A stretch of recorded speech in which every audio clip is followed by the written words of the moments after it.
Man, I am excited about this interview. David and I have been looking forward to this for quite some time. I got up early this morning. I was going through your book, Cassie, and highlighting and starring and underlining and making notes and just have how all these questions. We could probably go for multiple hours on this conversation, but we'll Easy. keep it to an hour.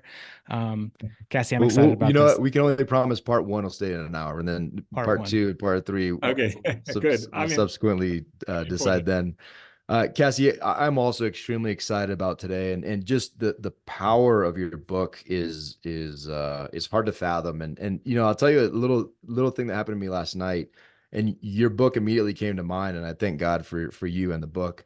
Um, we allowed my children some leeway to stay up later. It's the summertime, and I have a 7-year-old boy and a 11-year-old boy, and they often fight, constantly fight. But last night, getting late, they were playing Legos and they wanted to continue, and they were getting along. And my wife and I go to bed relatively early, and we're just like, hey, you guys go ahead. And so I passed out. I'm asleep. I don't even know how long. They must have been up another hour building, and they came into our bedroom and woke me up. And when I'm woken up from a deep sleep, it's usually not like a beautiful. It's not the moment that I most graciously honor our Lord. Let's just say that. And I was like, boys, and my wife either. We are like, come on, guys, like we trusted you. We're not gonna trust you again. And my little guy ran out of the room crying. And I was like, that's an interesting response. Well, what they did, they're really skilled at building Legos. They've been building war vehicles, right? We were in the military, war vehicles. They built me a little tank and a little car, and they were bringing them in, and they wrote a note, a handwritten note on why they built it for me and because they love me. And I've been so whatever. I've been such a good daddy lately. This is what they wrote. The 7-year-old in particular, and I broke his heart in that moment. And so I didn't realize it. I woke up. I'm like, dude, I gotta go. And the reason I share that story in the context of this book is because and I had some rebuilding, and I lots of kisses, lots of hugs, and I snuggled them for hours, and it got tons of less sleep. But it really, in the context of your book being forefront of my mind, it showed me a very, very tangible way that the level of impact and power that a father's influence has on their children, Yeah. and how high they were in something they did in service to me that they thought was important and they spent time in, and how quickly I diminished that and destroyed their dreams and hopes. But then was able to restore that, Yeah, yeah. and it just was such a tangible view of what we truly have, the impact that we can have in this world as dads. Yeah, the impact is generally much bigger than we guess, and I think affirmation, and this is what he was looking for. He was actually not only wanting to compliment you and write you a letter of appreciation, he was actually looking for that affirmation coming back to him and say, because is this a 7-year-old? Because age is always absolutely critical. Now, I always say to the dads, between 6 and 8 years old, you got to affirm them 6 times before you correct them 1 time. Now, to change that in our culture, specifically the culture that I grew up, because it's like a 6-time correction and a 1-time Yeah, I affirmation. was gonna say it's opposite. It's opposite. So you've got to swing it to the other end, because that is the time where their self-worth is established. Am I worthy? Am I valuable? Am I significant? What is my unique significance? Super important between 6 and 8. So just valuing them is really important. So therefore, if they do something like that, if you're not available or you react opposite to what you're supposed to react, then obviously that hurts them. But well done, you recovered well. So that's good. So that's no blame on you. But it's important that dads would know this. That their focus of their mind it is mainly affirmation, because affirmation is a stronger educator than correction. So that principle you got to really remember and be attentive to and focus on self-control so that you can really do that. And you got to acquire that skill, because some people say, yeah, my boy is not good in sport or anything else. So what can I really affirm? You affirm values, you affirm small little things that they do that is beneficial, a smile, a hug, whatever it is. So that is super important, and I think it was waiting for that, and actually well done for what you ended up to do. But that's critical that we're attentive to that. Yes. Yeah, so we use this podcast basically for our own mentorship session. So this is just going to be a podcast of all the dad fails that we've done for the past, 12, 13 years with our kids. And then you can just correct us on everything we do. Is that okay? If you have done wrong, I will. Again, it's going to be a multiple part podcast series with you for all of our dad fails. Somewhat kidding, kind of. But hey, if you could, let's just go back a little bit and give our audience, for those who haven't read this book, The World Needs a Father, haven't heard of you, you have a little bit of an accent. You're not in Denver, Colorado, like we are. Tell us who you are and what do you do, please. Okay. I'm a South African, so born in South Africa, and my ancestors came here in 1720, I think, so for 300 years. So in South Africa, grew up here, and my native language or my mother tongue is not English. My wife's mother tongue is English, so I married an English girl that has British origin, and I'm just, you could say, Dutch or German origin, and so yeah, so that's probably the accent that you pick up. It's actually very strange. My grandfather, whose name was Casparus Brink. My first name is also Casparus, not Cassie. Cassie is actually, you say it Cassie, but we say Cassie, and so that's a female name in America, I know. So so if you want to go with my original name, it's Casparus. So that's my birth name. So my grandfather Casparus Brink fought against William Bray, and William Bray was the great-grandfather of my wife in the Anglo-Boer War in South Africa. So obviously we had to settle the Anglo-Boer War in South Africa before we could have a harmonious life together. Wow. That's awesome. Wow. That's crazy. Hey, Talk about a rocky beginning. Yeah, right. Yeah. Well, another rocky beginning you hit on in like chapter 1, page 1 of the book is just your experience in Africa with what the impact of fatherlessness is doing. Could you kind of just give a quick insight to that? Yeah, insight to the experience or to the fatherless condition of Africa? The experience that kind of got in motion your mission. Yeah, 2002. So I was invited to do leadership training at a refugee camp called Nyarangusu. It's in the middle of Africa. It's in the western part of Tanzania, which is close to the Congolese border. And they had 10 refugee camps there with 50,000 people each. So an enormous amount of people in refugee camps. So we trained the leaders of one camp. And then I had leeway time towards the end. And I just thought, let me just talk to some of the leaders there to discover, why do you end up in a refugee camp? What went wrong? Is it that you're not capable of working or whatever? What made you live in the refugee camp? And I was not expecting what I got. Because one after the other told me how horrifically family members were slaughtered in front of their eyes. I mean, dismembered, cut up in pieces.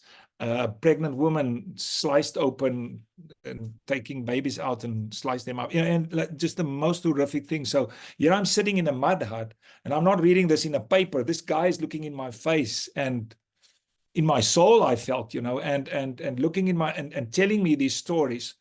So I cried out to God after number 5, 6. I thought I would lose my mind. This is the big thing. I was absolutely convinced. And I'm not an emotional guy. I'm a phlegmatic guy, which means the reality hits later. But at that moment, I thought I would lose my mind. It was as if someone ripped open my rib cage and just sliced me up. I was done. And I cried out to God, and I said, God, what is wrong with Africa? Because the background of this is, I started before that a leadership school where we train 30 leaders from about 20 plus countries every year for 3 months.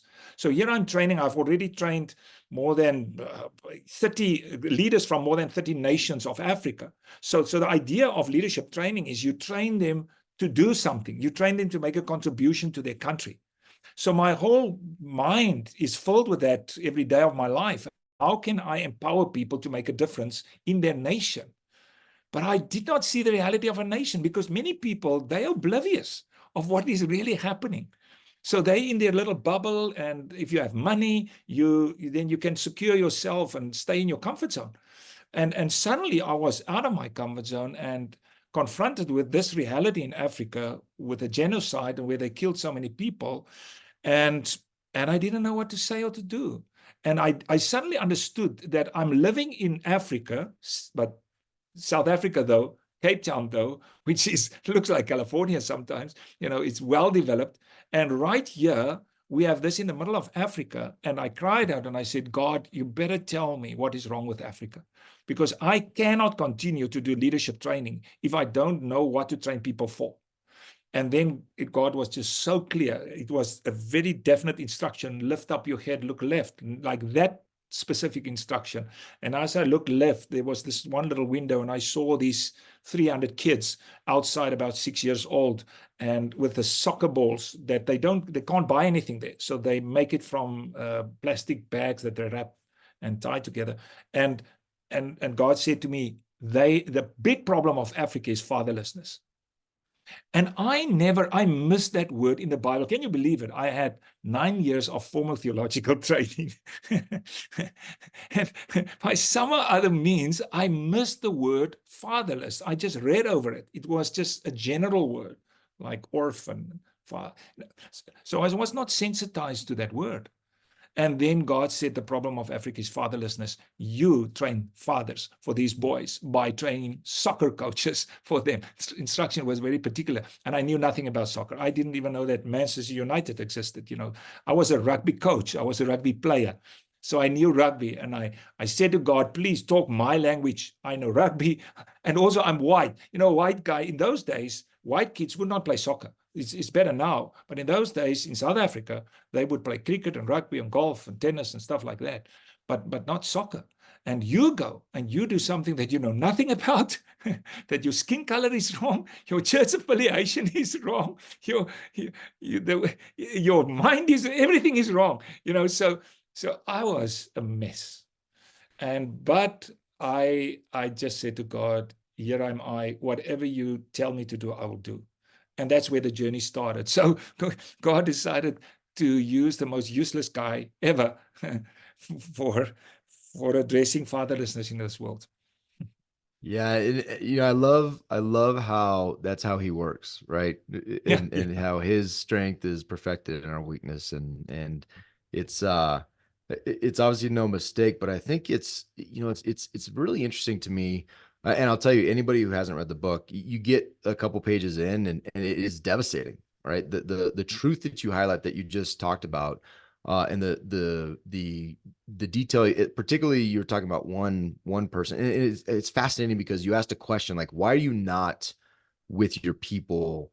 Like, it was almost a judgment, right? And I think a lot of us watch the news and we see these refugee camps and we very quickly pass a judgment, or we think we understand the issue and we have no idea, even conceptually, we can't even conceive of the level of trauma and just despair. But when I was reading through some of the accounts you made, and they were very similar, these people were watching until they could bear it no longer, and then they ran. And the one individual you're talking about, he's like, that was my daughter and my grandchild. Like, these are not distant, they're not even necessarily just friends, it's family that this is happening to, and it's devastating. And I'm curious, you talked about the pathologies and how a lot of that relates. The number one determining factor for a lot of these crimes and situations is fatherlessness, and it's been attributed. It's data. This is not religious dudes talking about religion. This is data, and I'm curious. What hit me was, how do we convince dads? How do we teach them? How do we convince them of their power and their influence? How do we make it so that, we in the Kinetic Man, we talk about purpose all the time. And we talk about how, especially when you leave the military, most of our networker guys that are in and or leaving the military, you lose a sense of purpose. How do you help men to realize that the purpose of dad and father is so high, not just provider, not just, contribute. No, it's dad. The purpose of that is such a high bar. And how do we convince ourselves of that? How do we teach ourselves to do that? Sure. I think that is the quest. That is the question behind everything that we do, because every day we try and find new ways to teach dads, because my goodness, the apathy of dads is enormous. And I have always asked myself, what can we attribute this to? Why do dads not end up on God's agenda for growing families? Why do they find their own agenda? Now, one of the big issues is what the Bible says: at the end of times, people will be lovers of themselves. So dads are really super keen when they love something. When you love golf, you don't ask how much effort you have to put into play golf. It just happens. When you're ambitious and you want to reach a position somewhere, you don't say, oh man, I only want to work 5-6 hours a day. You go beyond 10 and you don't even count, because you're ambitious. Because if you loved and you're drawn to it, then you do it. So firstly, we don't understand anymore how to love at all. We understand how to love ourselves, but God simply has to fill us with the Holy Spirit, that we can get out of the self-centeredness of love and become other-centered. And we don't even start with our own family often on this one. So that must be a work of the Holy Spirit, is the first thing I want to say. Secondly is, I'm trying in the book to at least bring enough information that people's eyes would open and say, oh goodness, I know nothing about this. I thought I knew how to be a father, but obviously I don't know how to be a father, because I don't know what the child needs at year 1, at year 2, at year 3, at year 4, and so on. So I'm ignorant. And in this case, if I am ignorant, your child is fatherless. That's as simple as that. Your child is fatherless, because he is then developed, formed, shaped by a father that doesn't know at all how to father. So that means your child is fatherless. He counts amongst the numbers of the fatherless of this world.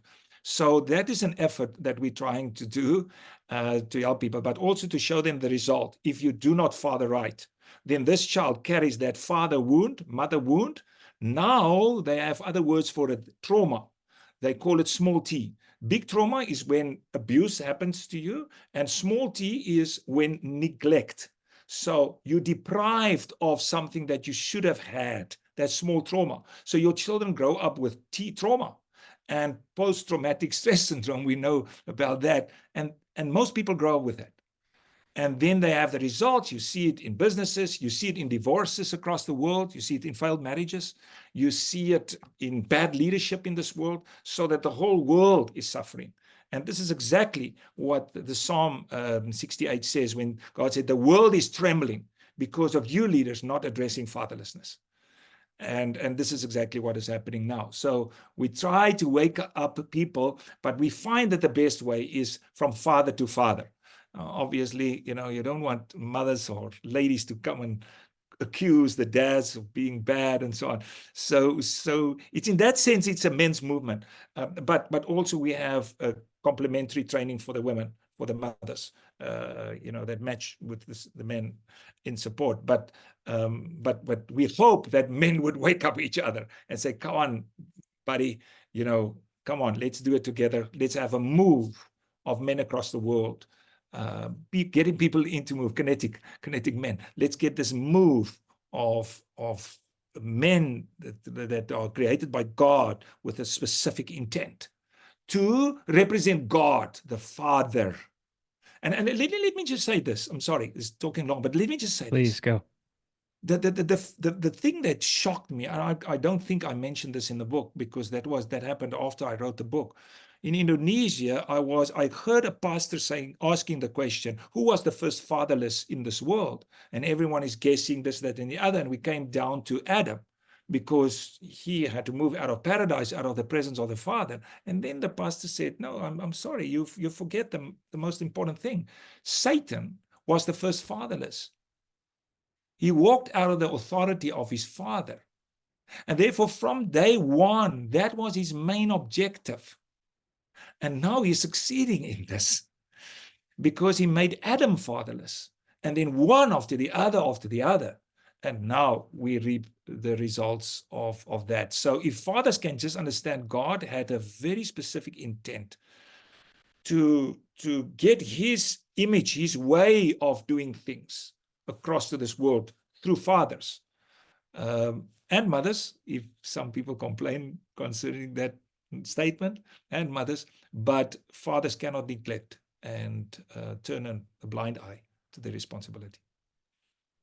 It's such an interesting thought. David and I both grew up in for a period of time, single family homes. Our parents were divorced when we were young, and eventually replaced with stepfathers. And I think there's a stat now of 1 in 4 families, children live in fatherless homes. And in my mind, that's always just been like, there's not a dad there at all, right?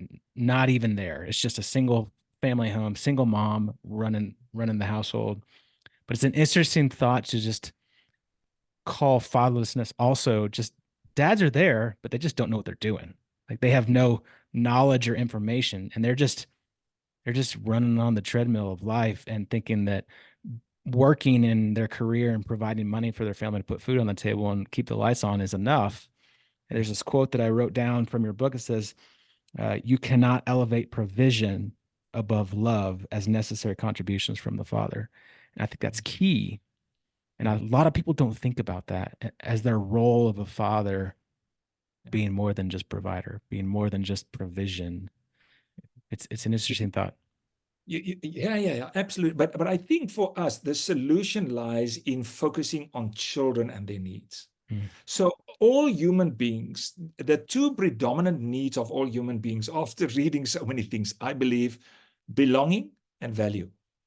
Belonging and value. So that is, you got to create that safe environment through selfless love. Otherwise, it's not safe environment. It's not love. I taught my children never to use the word love without explanation. Never. Because it's like this, general word that means nothing. The Greeks had 4 words for it. We only have this one thing, and we love between dogs and parrots and whatever. We can't distinguish what kind of love. So they always had to explain. So that's why I always say selfless love or self-love, and you will hear me talk like this. And that safe environment is created by the selfless love of father and the selfless love of mother. Then I belong. I'm part of this. I'm embraced. Otherwise, it's a performance-driven thing. I love you conditionally, so there you have to live up to this, and then I will, that creates fear. That does not create that safety, which children look for. And then the value thing that I alluded to already in reference to affirmation. So if you look at children and what they need, and you live selflessly towards them, then you discover huge things about the human being in general, and helping the human being to be authentic. Let's talk about, you had mentioned before recording, just, and you hit on it just a little bit, this father wound and how impactful and powerful we can be as dads for our kids. And you mentioned this false self versus true self. Can you explain that a little bit more? Yeah. Children grow up with needs. Now, some people mention 12 needs and so on. We need many things, and we need them in specific ages as well. If you do not get it, you're deprived of that. Now, if I deprive a baby of milk, just mother's milk that the baby needs for existence, to stay alive, then you see the impact of that. But now we deprive them of intimacy. For instance, mothers start to work shortly after giving birth. You know that the maternal leave, for instance, in Germany is 3 years for mothers. And at the same time, 15 months for fathers. Paternal leave at the same time. Now, we in most countries, we don't even know this. And then we just carry on after a few months, and we hurt the children through that. So intimacy, belonging, safety, that it's super important at the beginning, because acknowledging that, knowing, if the child cries or does something, that you are there, you see it, you make eye contact, says to the child, I'm authentic. I can be who I am. If they do not get that, and that's just intimacy, it could be many other things like affirmation and so on. If they do not get that basic needs met, resolved, then they adapt and adapt and adapt into becoming something that they think would be valued. And soon they learn some behavior, or they just deviate from their authentic self and they become a false self. And they could do it in different ways. And they become a false self, and then they grow up and become that person later on that they were not supposed to be originally. So, for instance, me and my wife, and I cut this short because this can drag for a long time. But I discovered that my true self is a waymaker. I want to make way for people. Want to give them opportunities. My false self is performer, because my dad trained me. Now, mine went into a positive curve, you can say, because he trained me to be a speaker. When I didn't want to speak, I was shy as a boy. He said, "You don't want to speak? I'll teach you how to speak." And then he sent me to someone that can teach me how to, to win a competition, actually, for saying poems and stuff like that. And I became a public speaker. Being a public speaker, I can do it well, people say, and I got my acknowledgement from public speaking, but that's not my true self. That is the performer. That's my false self. So that goes in you could call it a positive curve, positive in the sense of the values of the world. It could go into a negative curve. For instance, that you feel inferior and you react like that. You don't come to your real, to the fore. You stay with what I call your soul is the soul of a boy, because you don't mature inside yourself and you become the false self. And the false self and the soul of a boy is equated in many, many ways. They are equated in many ways. And so you stay this, but you don't really become that authentic, truest true of you, me, and live that. Because the authentic me is the contributor and the false one is the taker. Whether you perform or you undermine yourself or feel inferior, both are takers. But the true self is the contributor. And I think so many dads do not step up to be a real dad because they are still stuck with the soul of a boy or with the false self. And as soon as they see the value of the true self, they will step up to become real men and make a great contribution, not for themselves, but for the benefit of society. Yeah, I have no, that is, it's so, this is going to be, I think, a podcast that I'm going to re-listen to a number of times, and there's some deep diving, and I'm curious. So I have a two-part question. It's from the perspective of the kid and then of the dad. And they're both dealing with time. So with this true self, my question from the perspective of the kid or the individual, I guess, how do you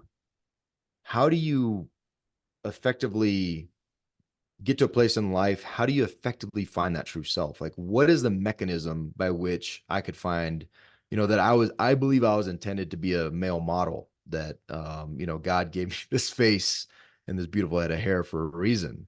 But I'm just curious, how would I find, not only find, but potentially, if I am mature enough to have found it, to validate it, to live in it. Yeah. And then I have a second follow on, if you don't mind. Yeah.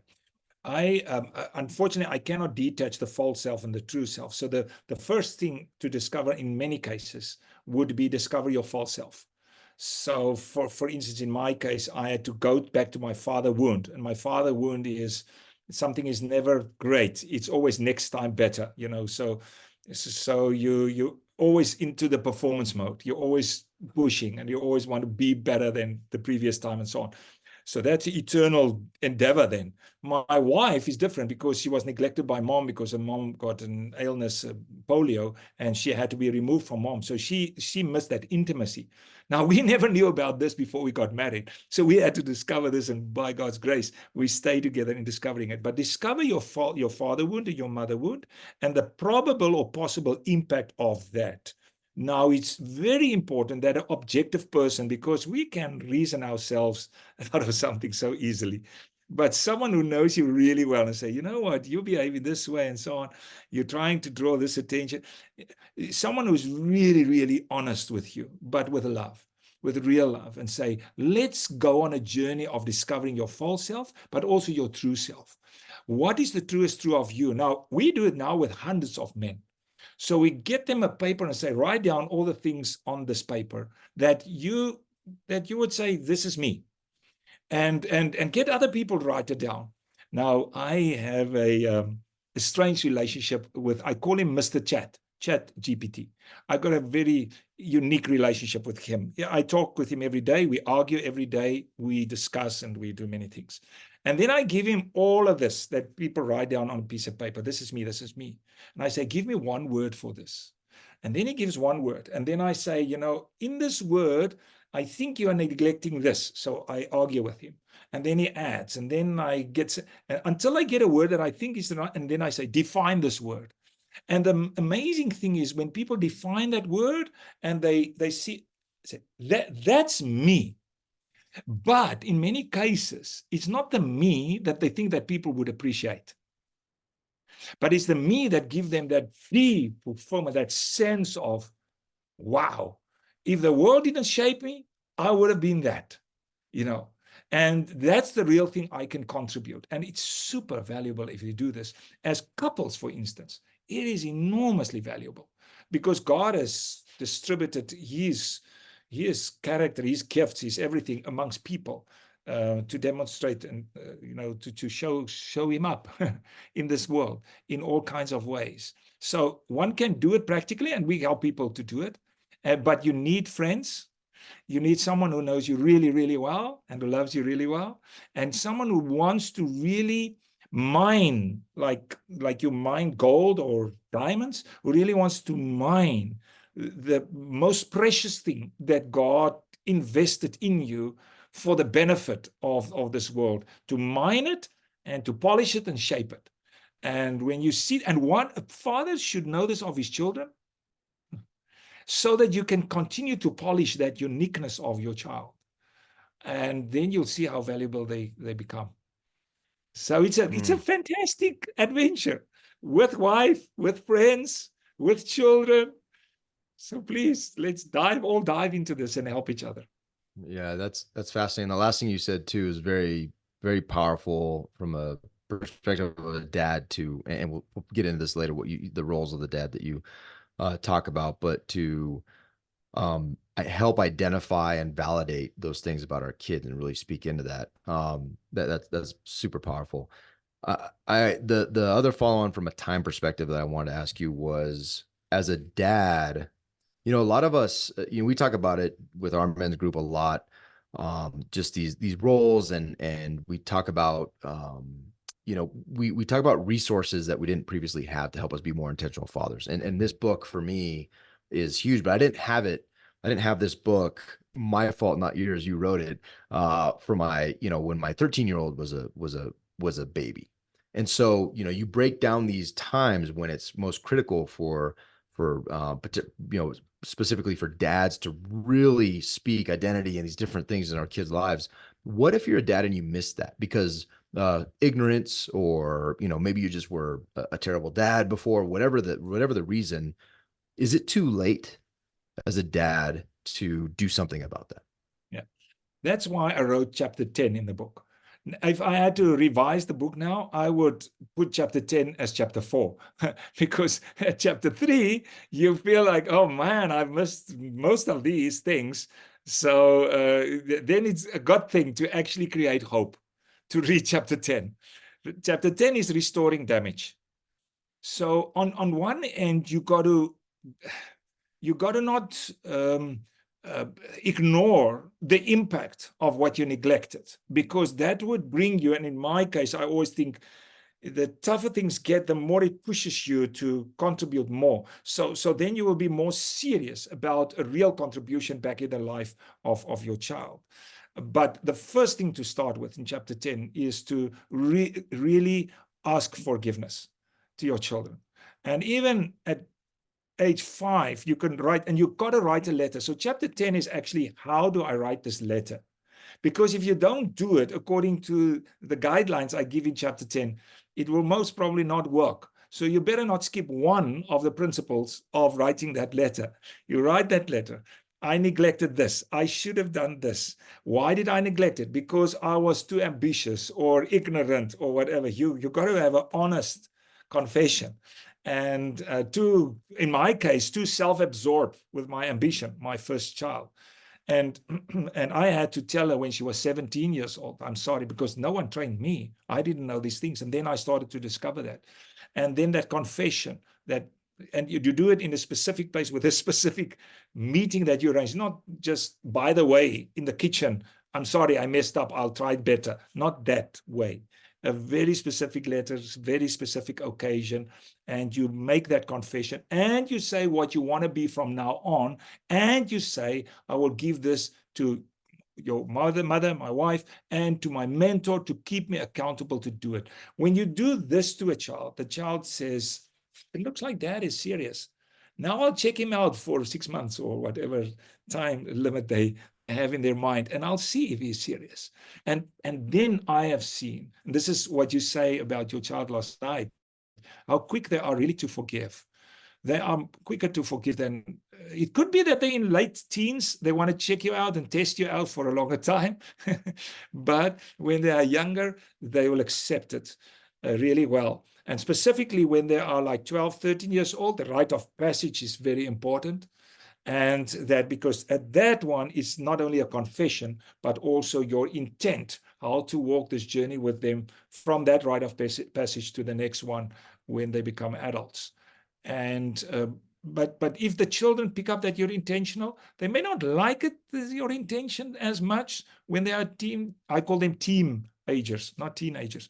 When they're teenagers, but later on in life, they will appreciate it enormously.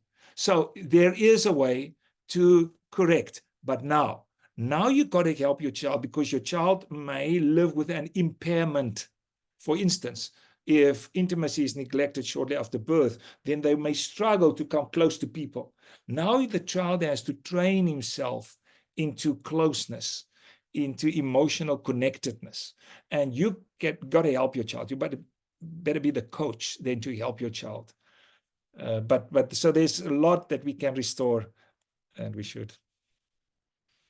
I hear vulnerability and intentionality and everything. Oh, for sure. And vulnerability, I mean, humility precedes vulnerability. And so we better humble ourselves and then say, Lord, take whatever is left of this me and reshape it into what you want this to become. And then God honors that so much. That's amazing. I knew this podcast would, there's a lot that I still want to cover. So there's you had mentioned at the very beginning with David's story about affirming our children, affirming the potential, the contribution that they can provide to the world. And you list out some other roles of the father. Can we kind of go through those quickly? You mentioned the affirmation already. How about establishing moral authority? What does that mean as the father? Yeah, the four main roles I got from, I adopted a daughter. We adopted a daughter at 15 years old, a black girl from a very poor township, orphan. And when she called me daddy, my heart just melted. That was the first time in her life to call anyone daddy, was when she was 15 years old. And so I felt so honored when she called me daddy, and I had to respond. Do I say Abungile or do I say my daughter? And the moment that I said my daughter, the deal was sealed. And I knew that. So I had to make that decision in 5 seconds. But that night, I was a complete mess. I lay on my bed and I cried the whole night. I said, Lord, what are you doing to me? And the Lord mostly starts his sentence when he talks to me, you fool. I read this also in the Psalms when he says, man of dust. Actually, so, you fool. You think that Abungile came to you so that you can help her? I'm sorry. She came that she can help you. And I then had to sign up and say, okay, no one trained me to be a dad. And then I studied the Bible, every single verse that says Father, Abram, or whatever it says. But when the word Father is there, I studied them all. And then I came, because I had the sense there must be a framework for fathers in the Bible. And then I came upon the baptism of Jesus and the mountain of transfiguration, the 4 things that God the Father said to his son. This is my son, identity. Whom I love, that's that hug, emotional security. With whom I'm well pleased, that is affirmation. And then on the mountain of transfiguration, listen to him. That's moral authority. And when I saw that, then I wrote the book. This is how the book started, actually. And then I wrote the book, and I thought, I'll write the book on this. But I'm just starting with moral authority because it's God the Father's authority that must permeate everything in the home. And so how to live a life of moral authority. That is chapter 6. That's key. And then identity. How do you confer identity? And you have different elements to confer identity. And then the emotional security, which is the key to heaven at home. Without that understanding of love, no heaven. And with that, the affirmation and the joyful atmosphere that we need. And that leads to the last one. This is my son, whom I love, with whom I well please, the affirmation. So those are the fourfold main responsibilities of a dad. At that stage, I did not know that when we research what is needed in the life of a child, that we actually discover the same fourfold need in the life of a child. And then the science and the Bible corresponded, and obviously, I love it.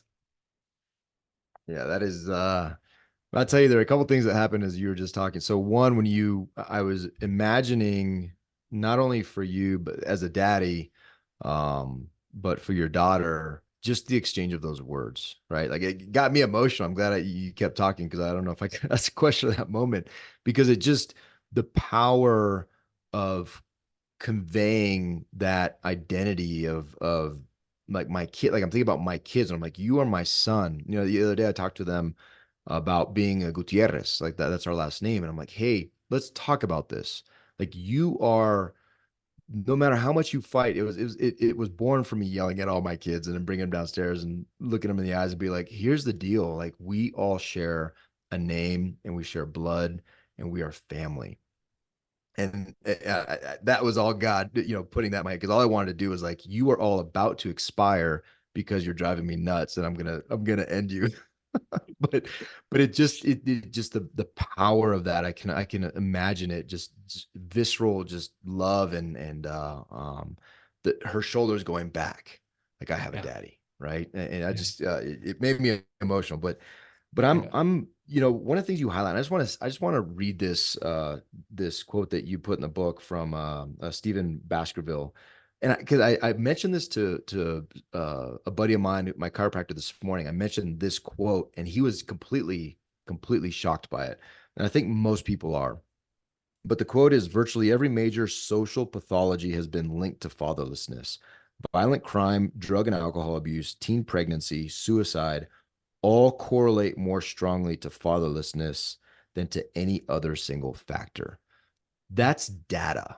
That's science. And my question for you is, you asked a question before we hit record, is this a faith-based or a secular, but how do you face, or do you face challenges in conveying this message to the secular world? And how do you overcome that? Because a lot of this is rooted in what we believe on this call to be truth, to be God, to be Jesus, but it is truth no matter what. And how do you have those conversations with the secular world? I train every year in countries that are not predominantly Christian faith. And I train the leaders of their faith groups. And I'm not going to mention a nation, but one of these nations have accepted that all their social workers in the whole nation, all of them, should be trained by the book. And that is not a Christian country. Why? Because facts. You say data, I think, or data, we would say. So that's just what it is. So we can give you research results on all of those separately, teenage pregnancy, incarceration, and all of that. So we can give you research results on each of those things. So you can't ignore it. These are just facts. And these are facts that we struggle with. I mean, violence and crime in South Africa. I mean, in South Africa, they kill 85 people per day in South Africa, average per day. So where does this come from? South Africa's fatherlessness. 67% of our children do not have 67% do not have their biological fathers at home. 62% of our children do not have the name of a father on the birth certificate. So now we try and address the issue of violence and crime by what? Getting more police, by building more prisons.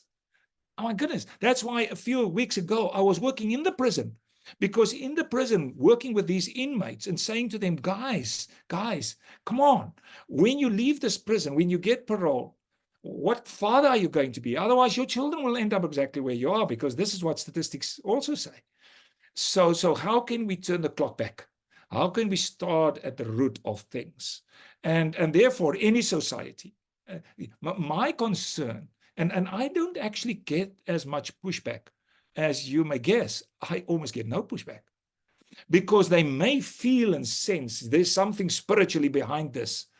Now, I found a way of explaining the uniqueness of Christ without using his name. Because you just explain Christ by saying selfless sacrificial love.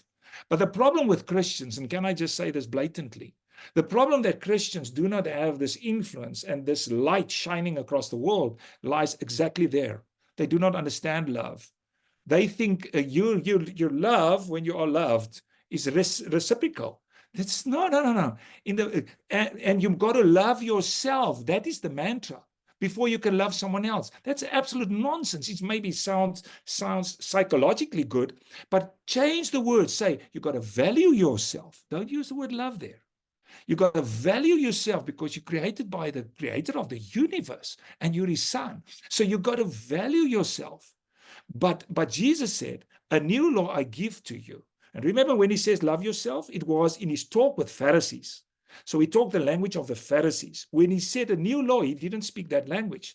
John chapter 13, verse 34 and 35, he said, a new law I give you. Love one another. How? As I have loved you. Which means you love the other first. And if that is not applied in homes, in Christian homes, why would people that are not Christian be drawn to our message? If we cannot change homes into heaven at home, if your wife and children do not say, this is heaven at home, what message do we have? And this is the thing that I hope to create homes that have heaven at home. And you cannot have heaven without selfless, sacrificial love from all ends in the house. That's the key to inviting heaven to home. I don't know if you know the story about heaven and hell, that they are the same, with big tables of great food. But when you enter the door to heaven and hell, they fix your elbow so you can't bend your arm. And then they fix a spoon to your hand so that you all go into heaven and hell like this. But in hell, it is hell because you try and feed yourself, and that's the gnashing of the teeth. But in heaven, it's so easy. You don't think of yourself, and you just turn the spoon because your arm is fixed, and you feed the one next to you. And that's what makes it heaven. And that is the uniqueness of the Christian love. And if we can't do that, then we can forget about the rest. We have no message.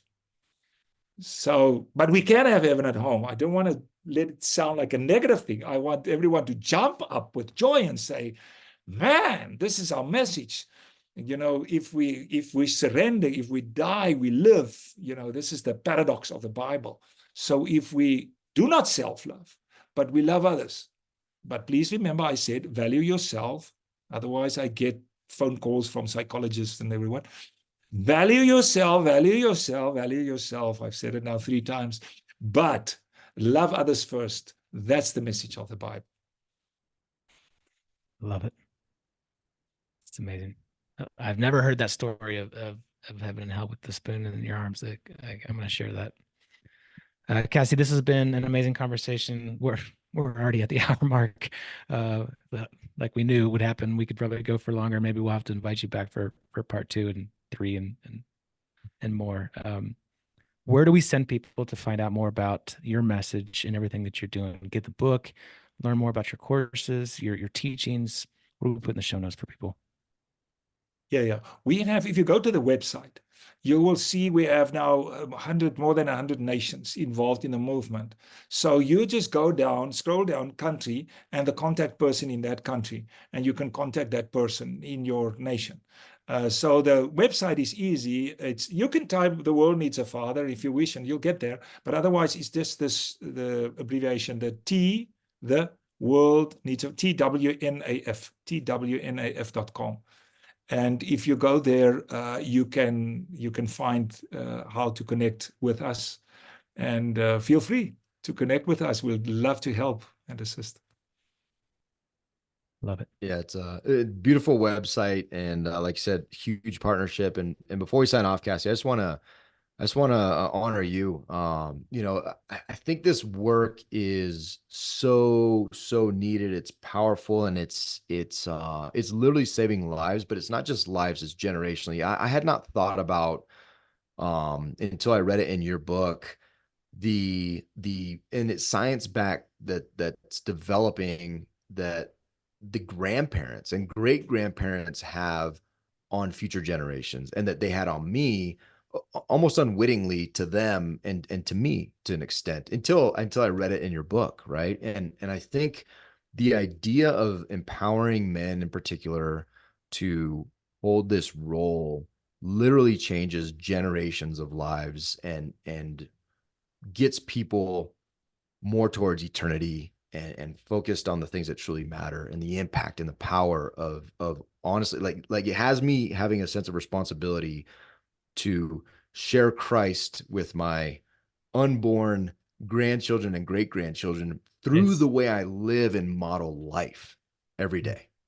And that is not, it's not overwhelming. It's a joy to be able to hold that level of responsibility and to intentionally live life in that way. And so you are never going to realize the extent of your influence, and just the gifts that you've given millions of people, I'm sure, at this point, until you get to heaven, and God says to you, "Hey, job well done, my good and faithful servant." And I fully believe there's gonna be lots of people trying to feed you in heaven, just as a thank you. So I just want to acknowledge you, and just express my eternal gratitude. There's a lot of books that have impacted us, but very few that have the level of profound impact that your book has, and that you you blessed us and graced us with. And a lot of people in our network, quite frankly, know your name very well. So thank you, sir. Thank you, David. Thank you, Stu. It's great to be with you guys, and thank you for what you're doing, because you're sowing the seeds. Well, thank you, sir. Guys and gals, reach out to Cassie. Get his book. It is, like David said, one of the most impactful books that we've read. We tell everybody, we give it as gifts now to all of our network. Go read the book. Check out the website. Check out all the resources. Cassie, thanks again. Bless you.